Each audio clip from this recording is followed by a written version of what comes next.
They slowly developed over the summer. I can't breathe! I can't breathe! Images of protests and unrest, and as a message of racial inequality took shape,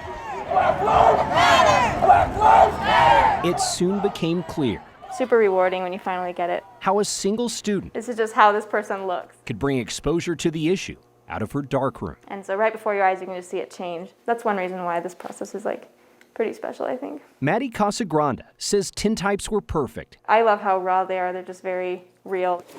to bring light to a history of racism. So this camera's called a field camera. The people who were photographed back then who were black were mostly slaves because it was the time of the Civil War. And so you'll see a lot of the help, pictures of black women with white babies or things like that that make you think, yeah. Inside the BYU library, Casagranda's tintype exhibit now aims to provoke deeper thought. I just don't feel like we can address racism unless we address the history behind it, because the racism in our country is so rooted in the last 200-300 years. Comprised of dozens of tintypes and interviews, Stuff that's going on right now, I'm kind of hurt, the project amplifies the voice of Black Utahns I have my name, I have my story. and their experiences.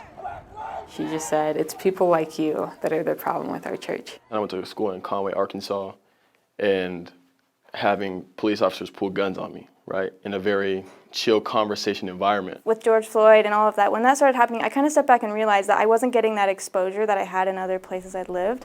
With every face Casagranda photographed, more painful stories came to the surface. I remember calling my dad after, crying, and asking him, what is this? What's going on? And him saying, I honestly had hoped that stuff like this wouldn't happen to you guys, but the reality is there's nothing I can tell you that will make it better, but it is what it is.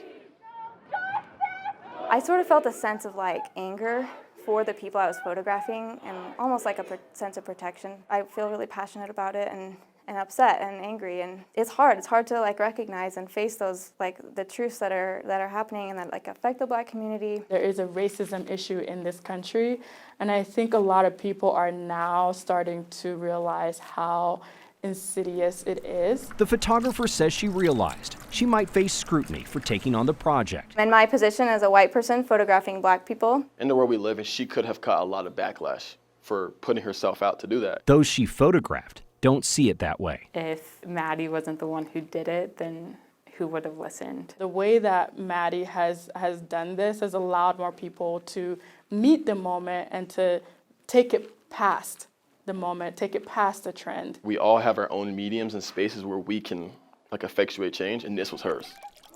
my goal with this project is to hopefully maybe change the narrative. Perspective can be a powerful agent of change. My experience is not the only experience, and my lens is not the only way to see things. By coming face to face with the long history of racism that is still present today. The hope is the future will be a place of fewer negatives. It is important to confront uncomfortable truth. Andrew Adams, KSL 5 News.